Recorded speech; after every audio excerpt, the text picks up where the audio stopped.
If you've been thinking about wanting to start a podcast but not sure where to get started, I have some news for you. If you haven't heard about Anchor, it's the easiest way to make a podcast. Let me explain. It's free.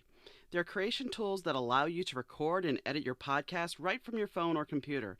Anchor will distribute your podcast for you, so it can be heard on Spotify, Apple Podcast, and many more. You can make money from your podcast as well with no minimum listenership. It's everything you need to make a podcast in one place.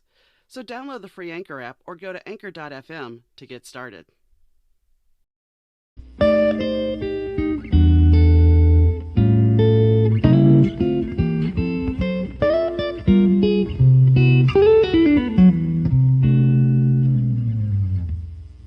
Hi gang, Donna here. Today I have the pleasure of sitting down with Devesh Tilokani. He talks about his move from Dubai to Canada.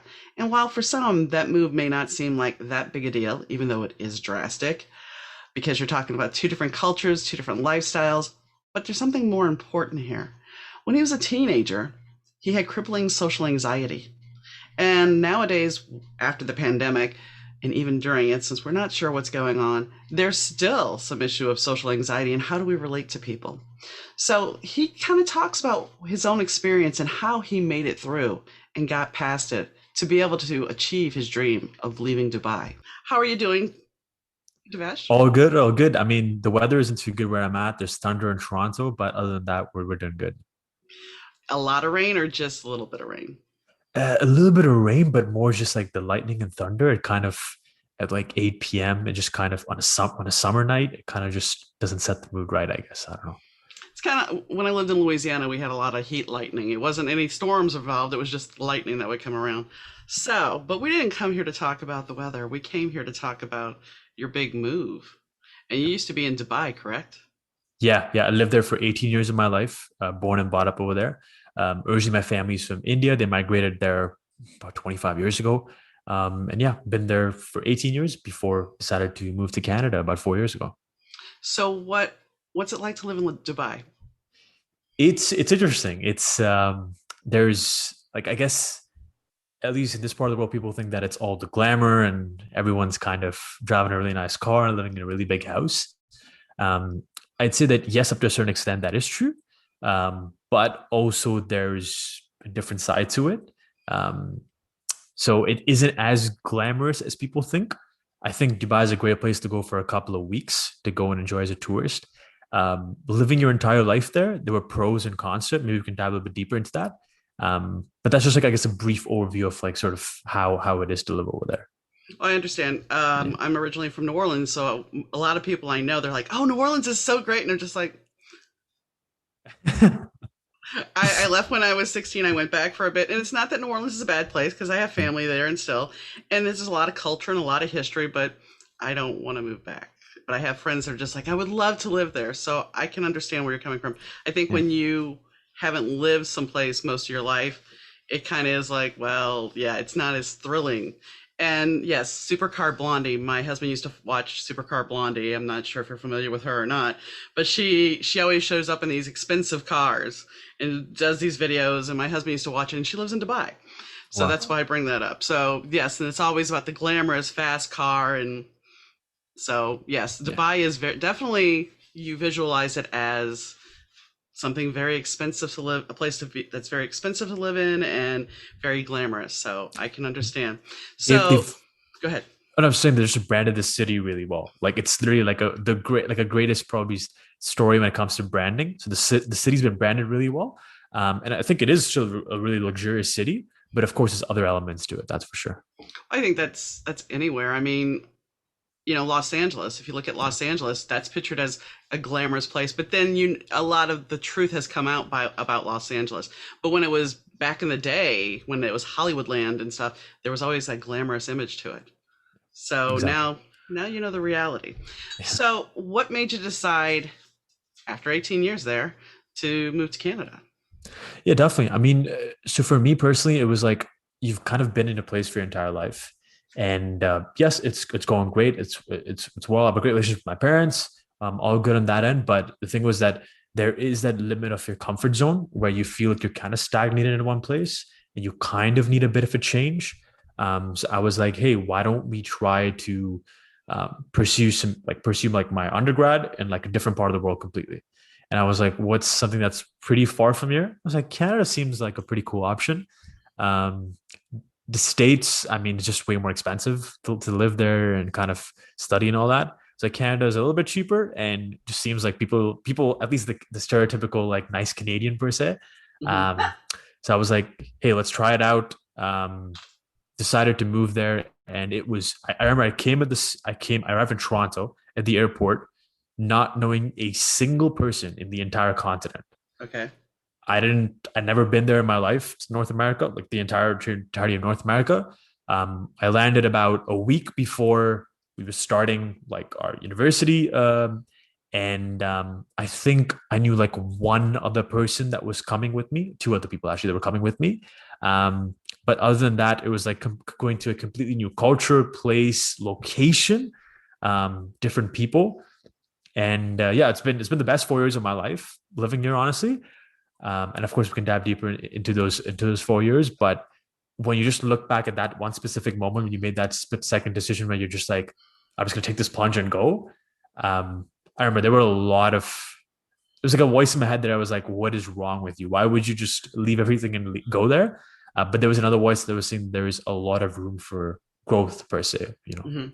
Yeah. I did a lot of moving after I graduated. Well, I didn't graduate. After I graduated high school, I moved out, and then I moved back home, and then I moved to Dallas, and then I bounced several different states in the United States, and it's always like, I've had people say, "Well, that's crazy," but I wish I were you. I wish I would have taken that jaunt. And I mean, I applaud you for moving across the world because that's even bigger than just moving from a state to a state, you Yeah. know.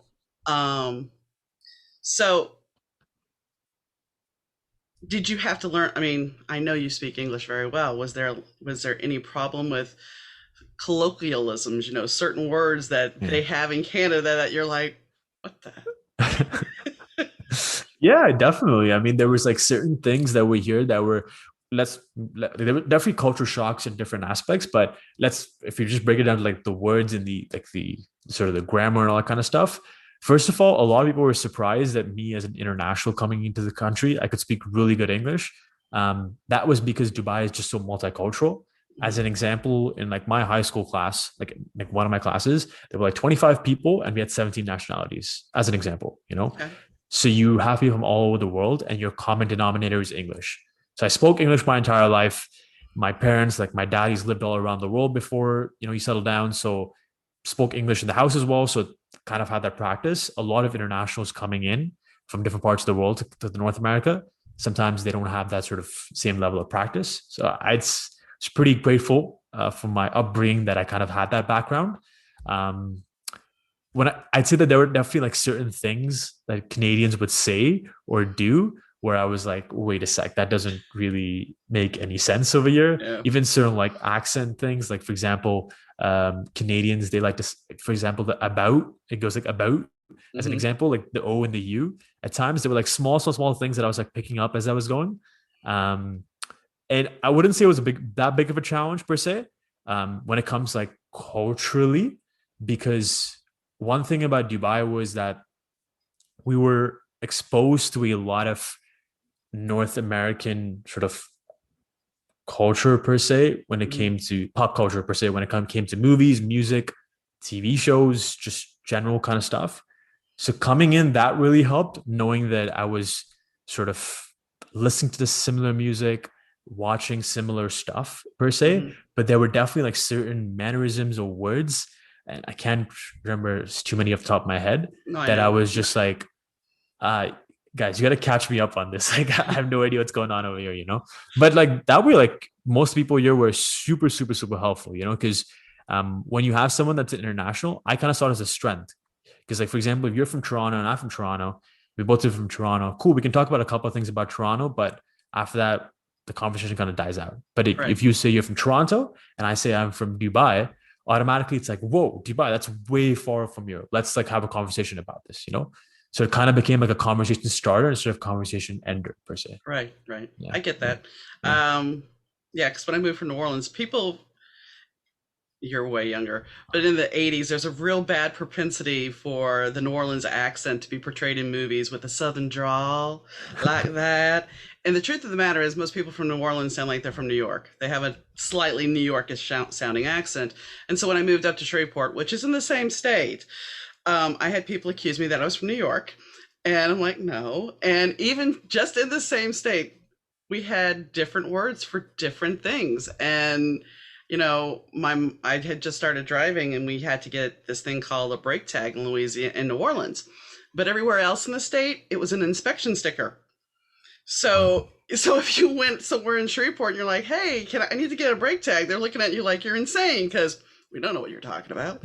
So I mean, even in the states, in one state in particular, you could have different meanings for different words. It's crazy. Yeah. But you did have the benefit of being able to open up that conversation, and that's good.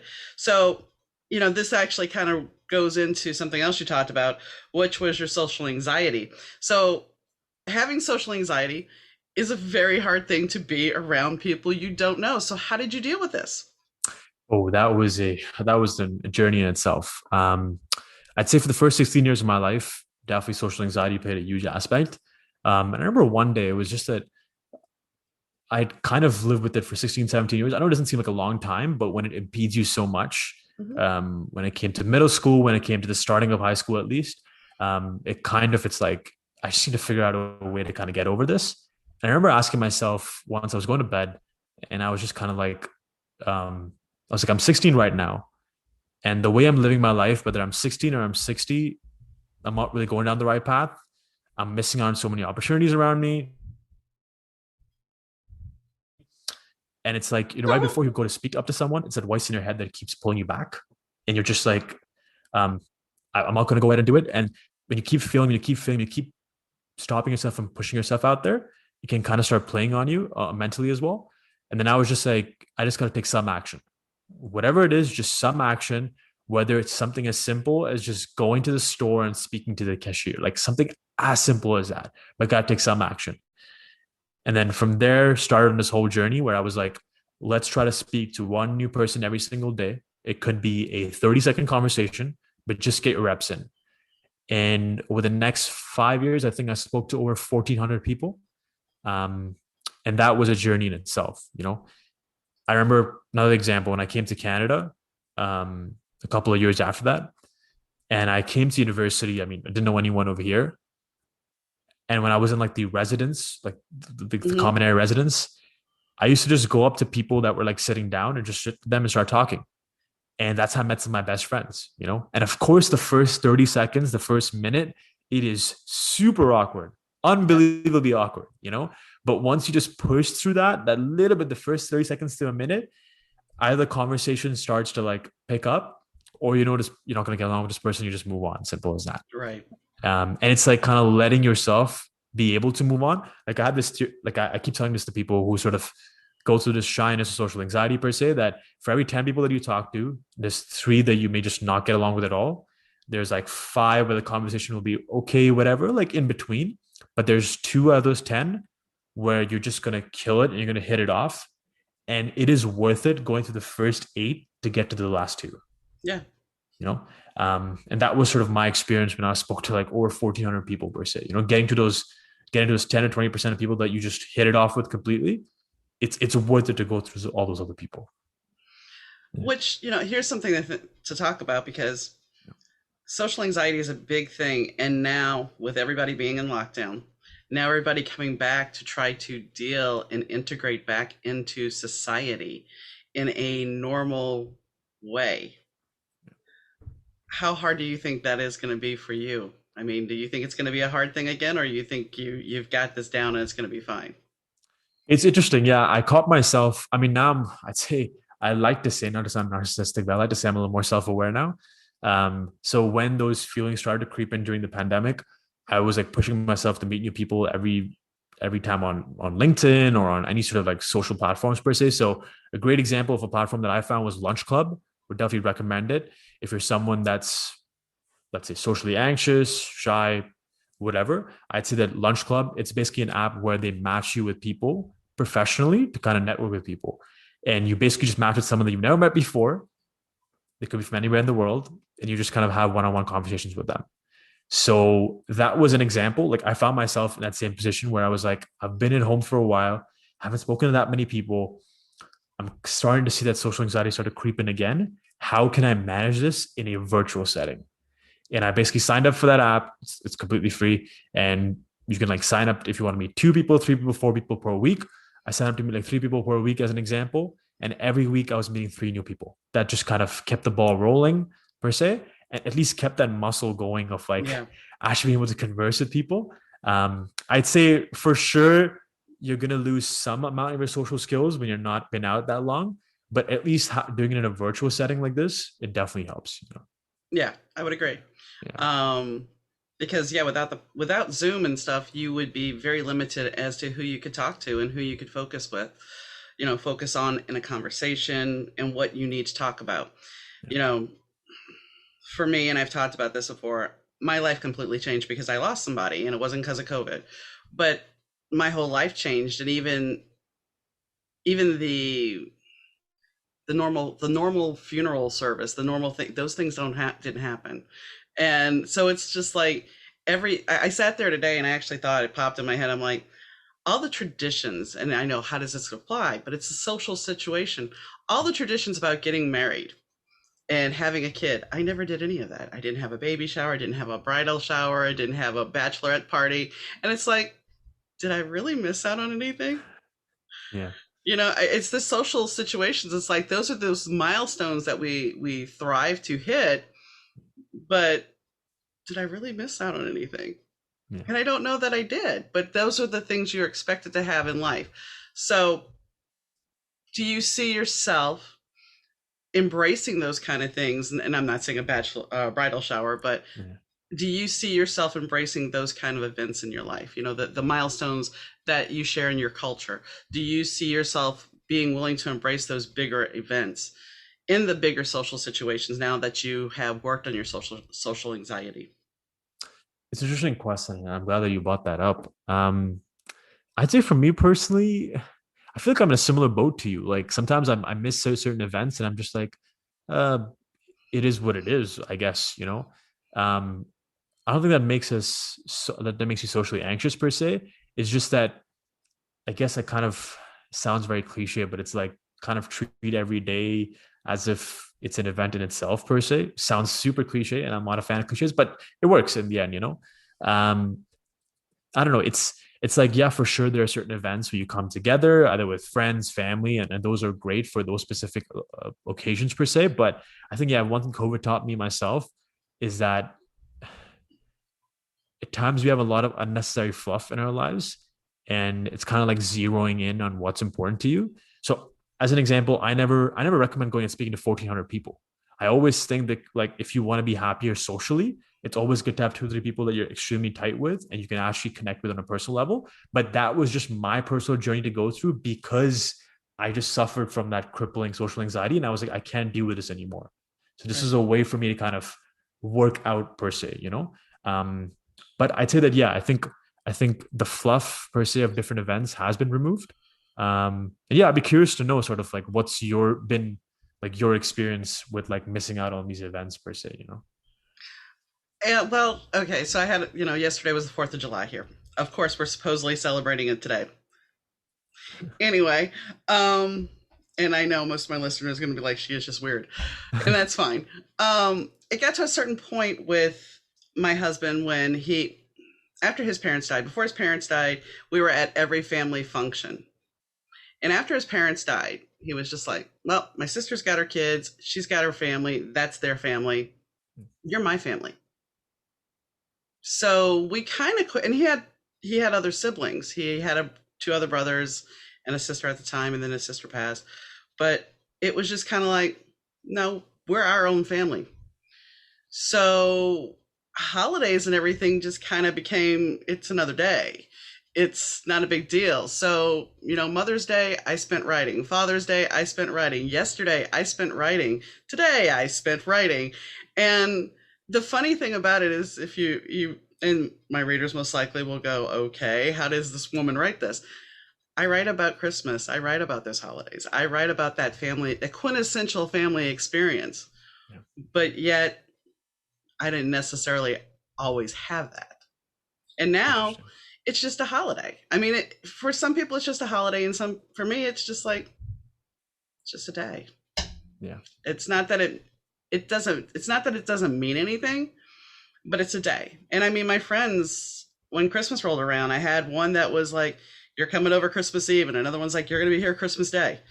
So even though I didn't have family per se, I had friends that became my family. And goes back to you saying you have two or three people that are close. That's the best way to have it, because you know those two or three people or four people have your back, Yeah. and they will be there for you when you need them.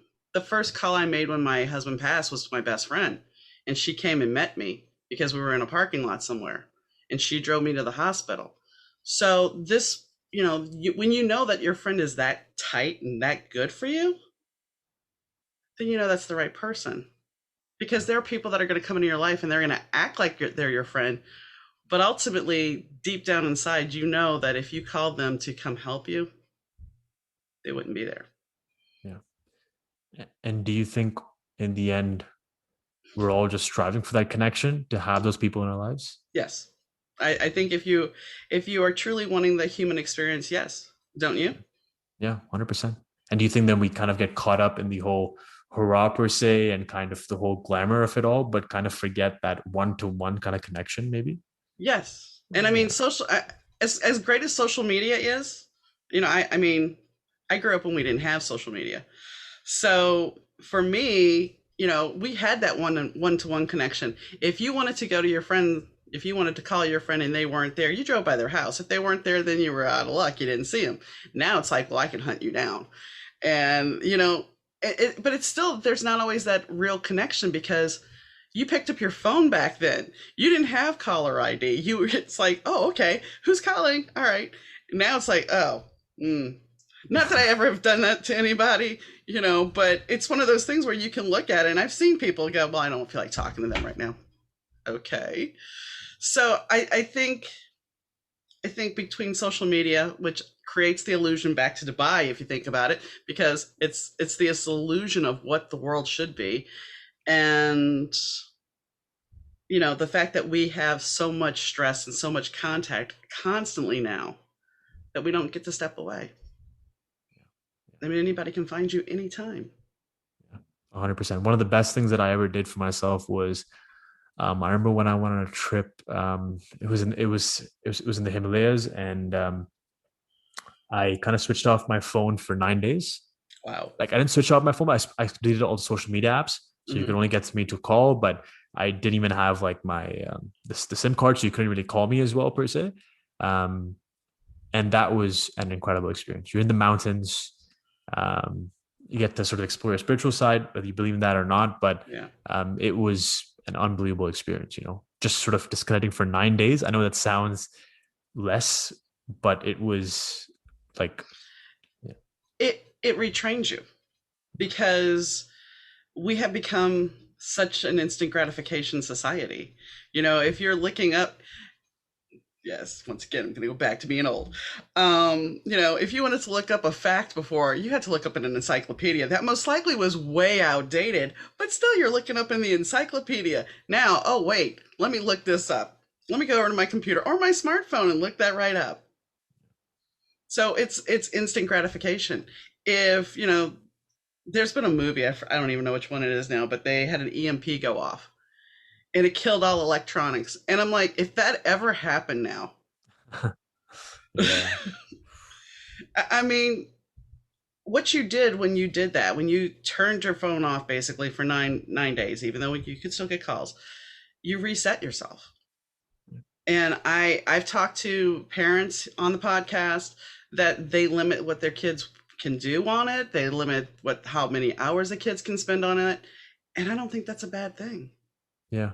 I don't know if you watched the documentary, The Social Dilemma on Netflix, where it, like, the head chief marketing officer of Facebook and Pinterest said that he doesn't let his own kids until the age of 14 use those social media apps. Wow. And he's like the third or the fourth, like, in command at Facebook and Pinterest, as an example. and he That's didn't let his own kids. Like that that's says a just lot. But I mean, yeah. how many times have you been in? And how many times have you been in the grocery store? And I know for me personally, I've seen parents, and there's the little toddler in the shopping cart with their eyes fixed on the phone, and I'm like, I remember when my sister was born, she was like looking up at the lights, amazed. As a little kid, she was amazed with the lights. Now, even my own stepkids, they didn't have this to entertain them. They sat in the shopping cart, and that was that. Maybe had a Barbie, maybe didn't. But we now are. How do you? How are we going to go forward if the kid has to be constantly, their mind constantly has to be going? When does their mind shut down? When can they relax? And is this going to be something that compounds stress on them? Yeah, yeah. It's interesting because I mean, of course you don't want to get too pessimistic, but at the end, the facts are the facts that mental health issues, depression, all these are going up from generation to generation. And does social media have a factor to play in that? I think yes, it does. I think, of course, there's so many benefits to it, but I don't know what the answer is. But it's like, how do you kind of try to minimize the drawbacks while maybe trying to at least keep the benefits in place? I think part of, I think a dangerous cycle we can get into with social media, and we'll say where somebody's TikTok famous for a day, Yeah. and then the next day the algorithm is playing with them and taps them down so they get no followers or no views. That tanks somebody's mood because suddenly they had this high and now they have the low. So in a way, how can you not compare it to a drug addiction? Yeah. Because people take drugs for what? That high. And then when they don't have the drug, they fall. So Yeah, that's yeah. I definitely agree to that for sure. I mean, I think we've all found ourselves there. I found myself, whether it comes to running your own personal brand, when it comes to running a company stuff, like on social media, it's like one post, for example, I'll post something on LinkedIn, it'll get 20 likes. I'm like, oh man, it gets 80 likes. I'm like, oh wow. And then it's just mhm. like you kind of watch your mind's thoughts that kind of move from when you have the 20 to like the 80 or the 100 likes. And you're just like, wow, you're going down a dangerous path if this is the way you're going to kind of define yourself with. You have to step back and stop yourself. There was, I think, one of my first TikTok videos I did was a duet, and I got 1,200 likes or Amazing. 1,200 views. That's what it was, and I don't remember how many likes, but I was still like, 1,200 views, really? I think I've gotten 500 views now, the most, or 300 and something. That's my average, and it's like, you know what? I'm okay with that. I'm okay with that. Same thing with putting my book out there. It's like you can try and market it, and even the podcast you can push to market it. But honestly, you're up against an algorithm that is forever changing. So, and you can take a course, they'll teach you how to beat the algorithm until it changes again. And I mean, you just have to realize that it's gonna be what it's gonna be, and you have to, dare I say, be a cliche, stay in your lane. Stay focused on what you're trying to do. If you're trying to get a message to somebody, the universe will find a way to get that message to somebody. Yeah. And it Yeah. may take a while, but eventually somebody will find it and they'll be like, wow, okay, yeah, I get this. Yeah. So, And a great point on that was I'm not sure if you're familiar with Pat Flynn, but he kind of does stuff in the podcasting space. And he mentioned, he's like, when you run a podcast, let's say you get something as simple as 30 listeners per episode. He's like, just imagine 30 people sitting in a room with you with like them closely listening to every single word you're saying. Who wouldn't want that? So yeah. he's like, when you kind of put your numbers down and say, let's say I have only 30 listeners, 50, 100, 200, whatever, and you always want to kind of go above that. Sure. He's like, you want to grow, but at the same time, realize that just imagine like 100 people listening to an episode. That's 100 people sort of sitting in a room with you, Hmm. and you're right at the center of the room, at the front, and they're all listening to every single word you got to say. And if you take it even a little bit further back, the power of, take the numbers out of it and just look at the countries you're reaching. Yeah. So you're reaching globally. You're not just reaching your hometown. You're reaching globally. When I was a disc jockey, it was my hometown. But this, you're reaching globally. Your message is getting out to different people, and some people that really need to hear it will. Yeah. I'm actually curious to know, like, with your book, how you're dealing with like the distractions per se, like when you're writing. For example, you mentioned today on this call you wrote 4,000 words today. How are you dealing with like the social media distractions or whatever? Like, how are you keeping focused on sort of just writing? Occasionally, I'll take a break. When I finish the scene out, then I'll take a break and check things. I should be much better at social media, but you know, I look at it this way. There are times when today's an awesome day to write, and yes, it's flowing. And I wrote almost 4,000 yesterday, and it's just flowing. And then there's days where it doesn't flow at all, and then yeah, I'm on social media and playing around, and yeah. So for me, it just takes focus. My husband would always be baffled if we were watching a movie and I would scroll. Yes, because scrolling through social media. It's not that I'm bored with the movie. And he's like, how can you do both? You're not focusing. And I would tell him exactly what was going on. He's like, how do you do that? I'm like, just do. Yeah, yeah, I mean, I just pop on a social media, check it out real quick, and then yeah, get back to writing because it becomes a time suck. It really does. yeah. Yeah, yeah. Like I've like thrown my phone like on the other side of the room, literally. Like today, when we just before we started our call, like Hmm. I have my bed nearby next to me, so I just chuck the phone in the bed, knowing that I cannot get anywhere next to it. So if a notification comes, like I'm with you 100%, and I'm not like just popping my head to the side and kind of looking at the phone, as an example. Yeah. Yeah. I mean, I think that's back to the one-on-one connection. How many times have you seen somebody, you're at a restaurant and you see a couple sitting at a table and you don't know if they're married, you don't know if this is their first date or whatever, but they're both checking their phones. Why the heck are you there? Yeah, exactly. I mean, are you there to actually socialize? Are you there to play social media games? I have a Mm. friend who, when you walk into her house, she has a basket by her front door. It's not for your keys, it's for your phone. Wow. She also does intuitive medium work. And she's like, I don't want my clients. She lets me bring my phone occasionally if we're doing readings. But she's like, I don't let anybody record it. I don't want them to be distracted. I don't want that energy. Goes in the basket. Amazing. Amazing. And what you think about it, you're setting parameters for your guest, for your company, that, hey, this is going to be an engaging conversation. This is going to be social. This is not going to be let's play social media. Yeah. Because the term social media, unpack that. So, yeah, yeah. I mean, it's social, sure. You can comment, you can bully, you can do whatever the heck you want. But are you really, truly, honestly making a social connection? Are you? Most times it's not. No. Yeah. And then you can come to the direct messages, which I'm not sure you've gotten, but there's always the direct message creepers that are like, "Hi, gorgeous," and you're just like, Oh man. Yeah. "I'm not No. 20. If I was 20, I might fall for that line, but you know." I don't think your 20-year-olds fall off that line at this point, but yeah. Well, I guess it's better than the alternative that they occasionally send that nobody asked for, but that's okay. Anyway, we're digressing here. So, um, so we talked about your social anxiety. So let's talk about why. I mean, why did you decide to study in Canada? As far as, was there a specific program that was offered in Canada, as opposed to, I know you wanted to change in scenery, but and it was cheaper to go to Canada, but why? What were you studying?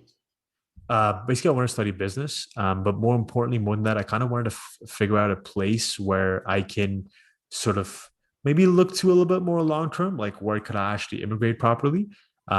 Canada's immigration tends to be a little more easier compared to other parts of the world.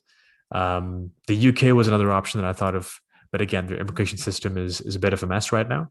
Mm. Um, the US, as I said, it was a bit too expensive.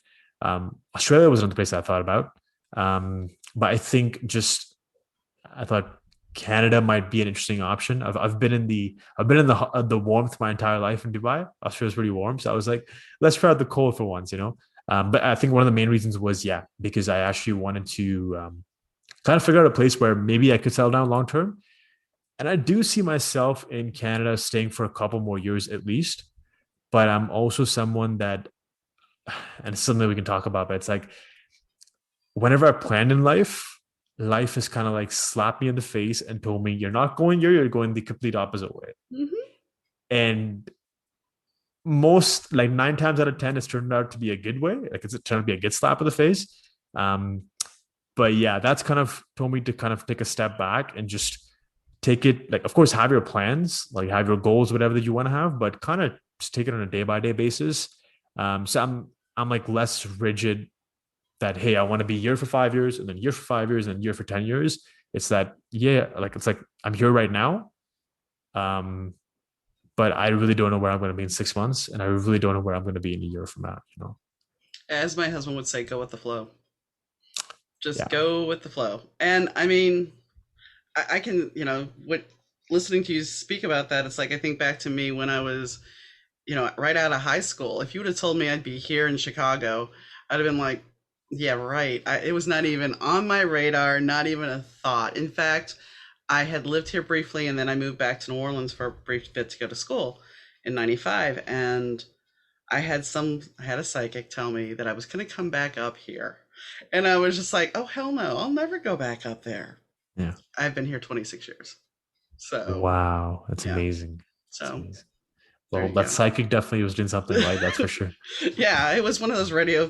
She was on the radio at the local radio station. I took a shot and called her, and she was like, "Yeah, I see you moving back to Chicago." And I was just like, "Yeah, okay." Because she saw my career based out of Chicago, Los Angeles, and New York. I'm like, "All right." So we'll see.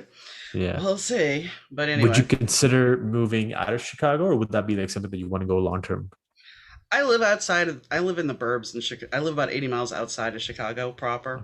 Okay. There was a time back in 2003 that I actually thought about moving to Los Angeles or to California. And I had a job offer to move to Stockton, which is not near Los Angeles. And they were going to move me everything else. And my friend, who ended up becoming my husband, said, "Why do you want to do that?" I'm like, "Because I want to move out there. I've been wanting to move out there. I've always wanted to live out that way." And because he asked me that, I kind of hesitated. So I turned down the job. And then 3 months later, the company was sold to a bigger company. And I wouldn't have had a job. Wow. So, Wow. yeah, yeah. That is some divine intervention or whatever you want to call it, I guess, Hmm. you know? Well, what's even weirder is that when my husband and I started talking as friends, we worked down the street from each other prior and didn't know it. My old landlord was his boss at one point. We both worked at Chuck E. Cheese, even though I was in Shreveport and he was up here. So I mean, there was a lot of similarities to our lives. So Yeah. sometimes, some things are just meant. Yeah. That's the way I Yeah. look at it. Definitely.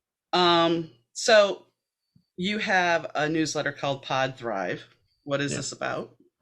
Basically, it's about sort of helping podcasters become better at interviewing other people. I know that's something that I struggled with in the past when I used to run a podcast on the side. So I know something that I struggle with.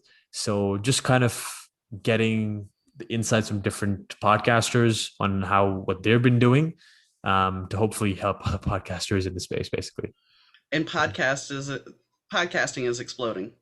Yeah, yeah, it's a good space to be in. I actually worked part time at a um, podcast booking agency. So basically, what they would do is they would use podcast booking as like a PR strategy for their clients. Hmm. So let's say you're an author and you want to promote your new book.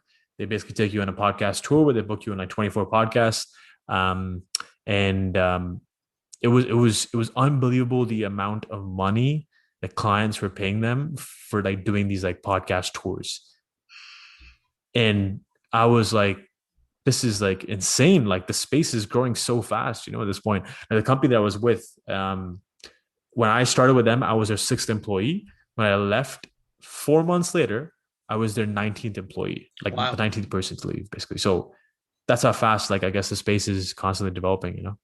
Well, there was a gentleman last year before I started doing my podcast, and I've talked about him a couple of times. He did a podcast where he started January 2020, January 1st, and each person, the first guest was him, which I did with my podcast as well, because I figured, and he did too, you put yourself on your own podcast, especially if you're going to dig personal and you talk about something personal. And that's what I did. I'm like, I can't ask you guys to talk about something unless I'm willing to share too.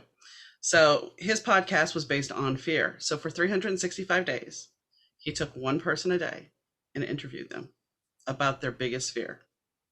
And I was near the end of it. And that's actually how everything came about for me, because we were talking about losing my husband, and I told him about the statement about being better to. It was better to have loved him and lose him.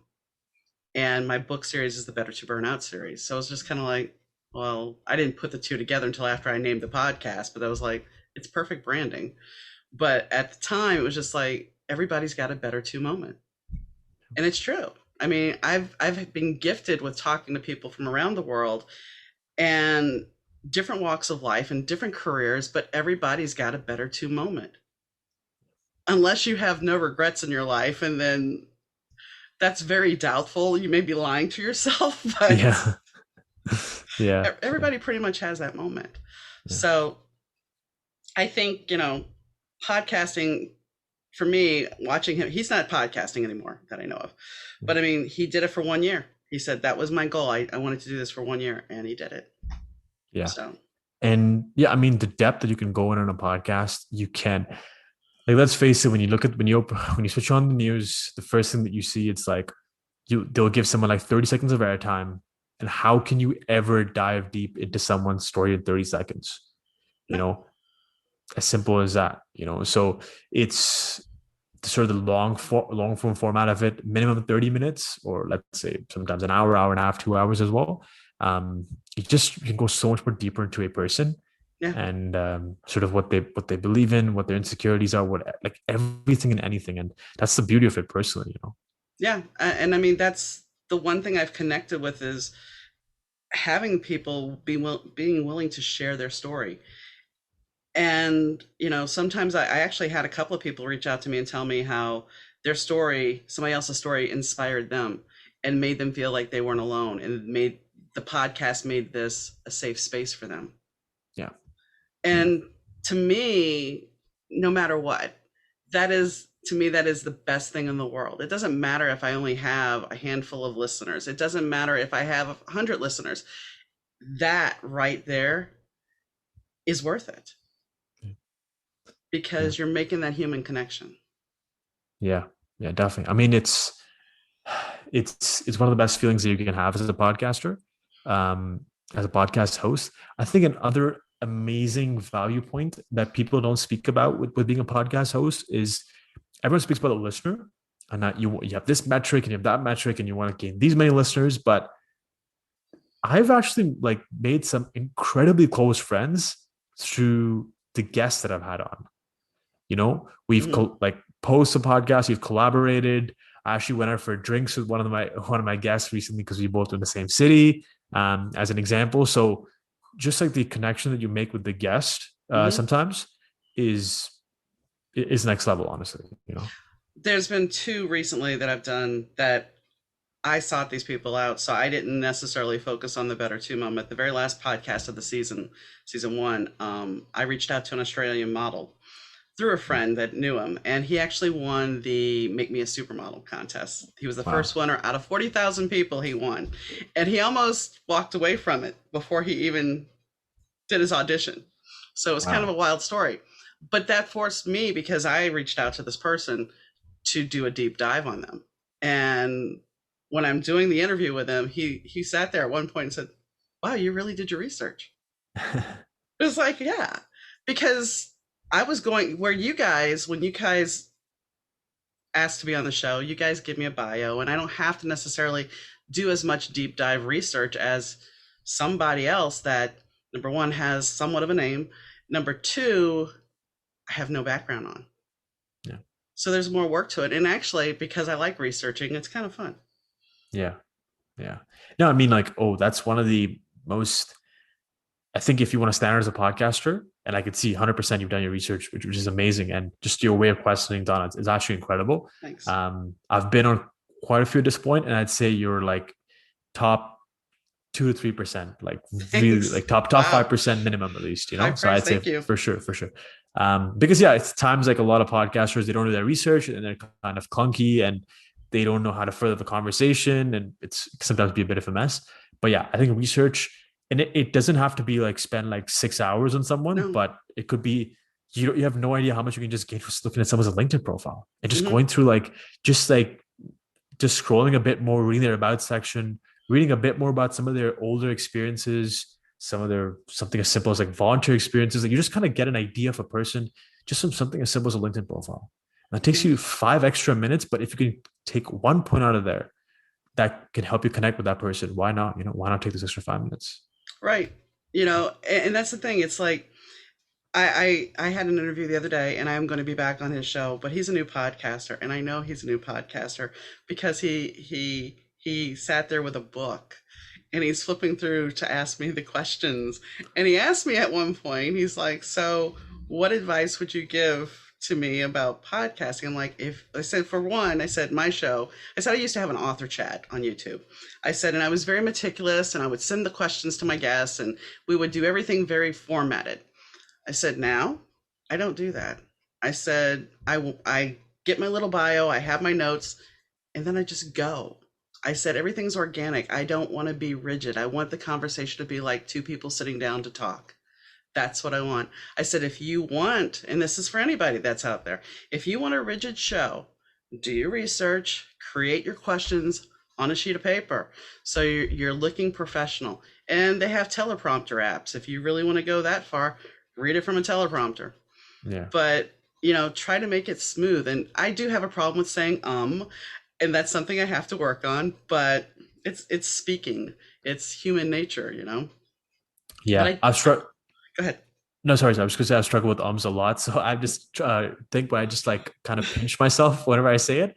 And I still do it. So like sometimes, a couple of times the conversation, I just like pinch myself when I said as an example. And it's kind of setting that response, like Hmm. the cycle, like the bodily response to that whenever you do it, it's kind of like, I don't know what the law is called. There's a specific way to say it, but yeah, it's just one thing that I've used personally. I mean, for me, the one thing I think why I'm comfortable with interviewing is because I used to interview people in the car insurance car insurance business. I mean, in an accident, we were presented with, okay, so you have to talk to both the insured and the claimant, and you have to take a recorded statement from them. Now, granted, I also have the disc jockey background, and I also took some acting, but I would have never, if you would have told me that that skill of interviewing people as far as a car accident would actually come into play later on in my life, I would have laughed at you. But it's true. I think that's part of the reason why I'm comfortable talking to people on here and having a conversation without being scripted, because you logically, the questions come to mind and they flow. Exactly. Exactly. And people don't realize, but like active listening, it plays such a huge part, like an unbelievable part. Because what happens as a podcaster, and I found myself right there, we're not perfect from any means, is that when I'm talking, instead of you like listening to me, you're thinking about what the next question you're going to ask about that person. So it's really important to sort of, I guess, kind of follow what the guest is saying. And this is something that I've like had to like, it's taken me like over 30 to 40 episodes minimum to train myself on it. Um, but it's such an underrated skill. It's a skill that's very hard to kind of master. But once you master that, actually like actively listening instead of, for example, you speak for like a minute and in the 20th second, Donna, you say something amazing. And I'm like, I want to ask you a question about that. But then you've already reached a different part. And if I ask you a question, we're going all the way back. So I said, how do you kind of like, make sure that Oh, you're, yeah, paying attention throughout? speaking, well, I can tell you a prime example of that. In that podcast with the model, he had told me that his mother and his wife, girlfriend at the time, had tried to get him to do the contest. Yeah.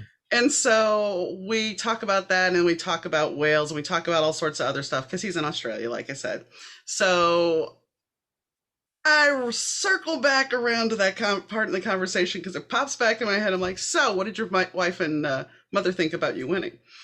It was completely, we had removed ourselves from that situation, but I went back because it's like, well, it is a good question. So that's the one thing about it being organic is if you're having a conversation with friends, suddenly you may be talking about something. I have a very bad propensity of that. My mind will go somewhere else. And it's not that I'm not listening, because I am listening. It's just my mind has now tracked onto another thought. And it's like, okay, I listened. I will talk about this, and I will keep trying to hold on to this one little nugget Yeah. and then go back. Yeah. Yeah. So, And that's a hard skill to master. It's a hard one for sure.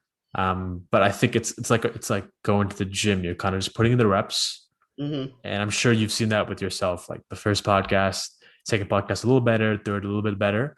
And yeah, I think feedback is another huge thing. Like it's two things I always ask my guests at the end of my podcast. One thing is what I did good, and of course it's a bit of an ego boost, but it's also like what did I do good so I can scale that and do that more. And the second one is, of course, what do you think I can improve? Yeah. Per se.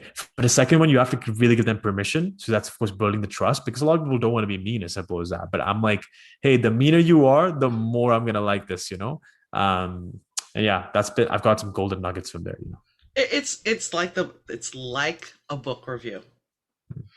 And it amazes me when somebody will leave a 3-star rating, which I only had one, but they leave a 3-star rating and no feedback. So you're like, okay, so what could I have done to make it better? Yeah.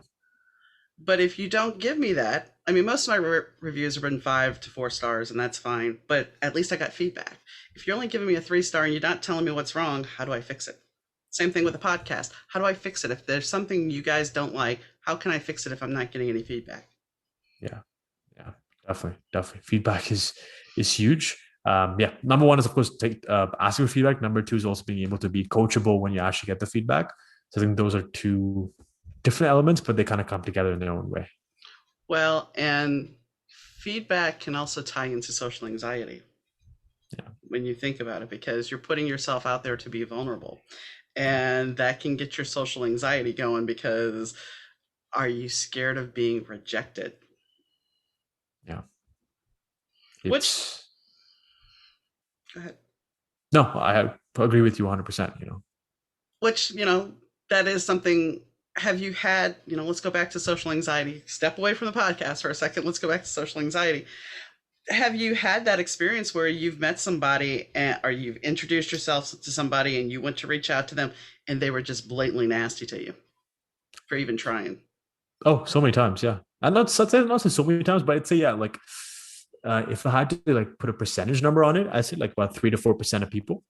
Um, and of course, the first couple of times when that happens, it's disheartening for sure, you know, but you just kind of realize that I kind of put it in this way. And I work in sales as well, like full time in a role. Okay. So I literally get paid to have conversations with people on a daily basis. And we're speaking to finding people on a daily basis. So you meet people that are pretty nasty to you sometimes. But I think to myself, I'm like, if this person is being nasty to me, there's a couple of reasons why. One, they're just having a really bad day. That's perfectly fine. You can show some compassion at that moment.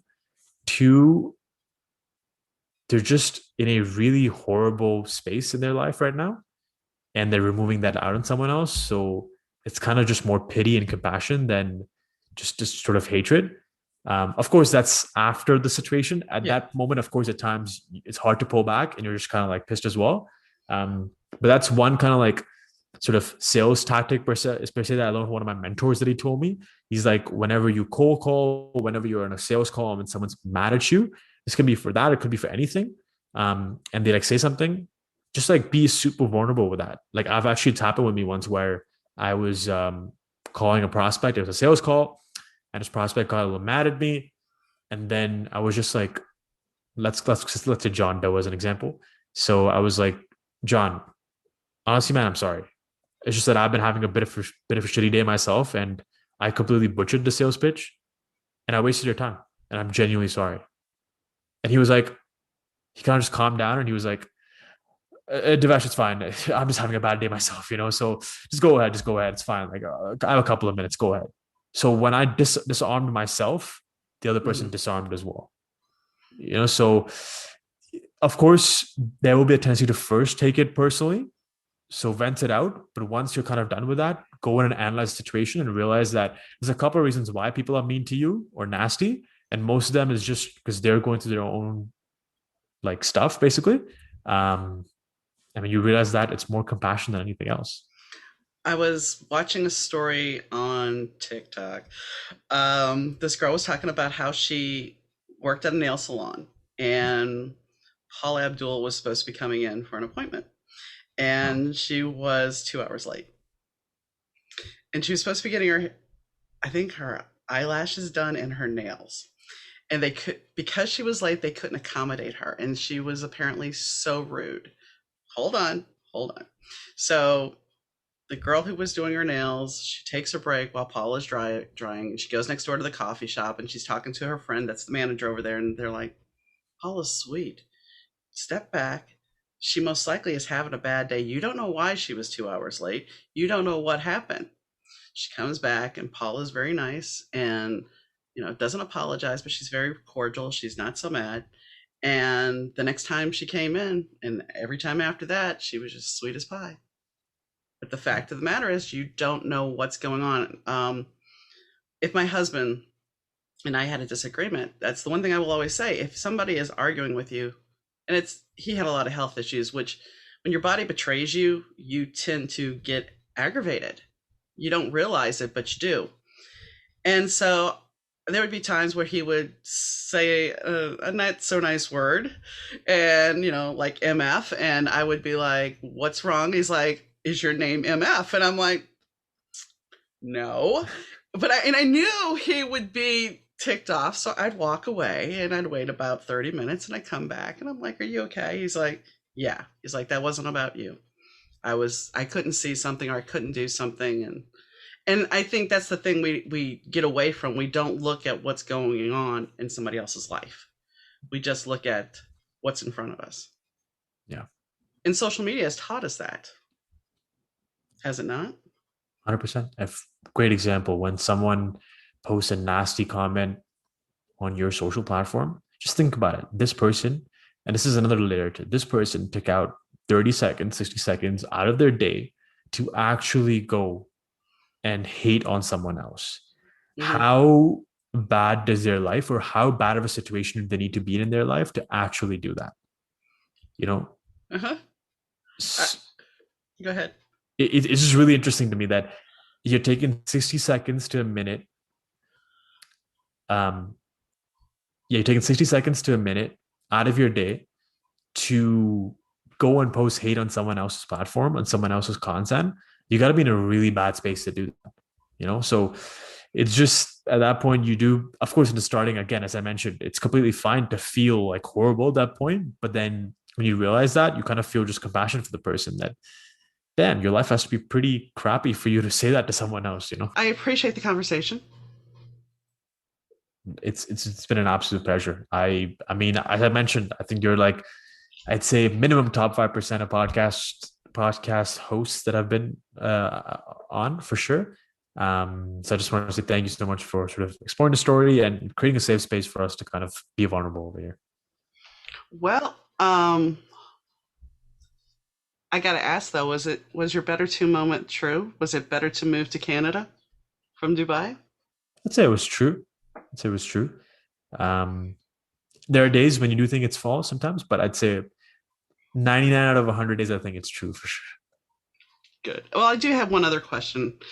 So, because before hopefully we won't cut out, I do have one other question, and that is, imagine if you would not have taken your social anxiety to heart, if you decided you weren't going to deal with it, you wouldn't have moved to Canada, and you would not be working in sales, would you?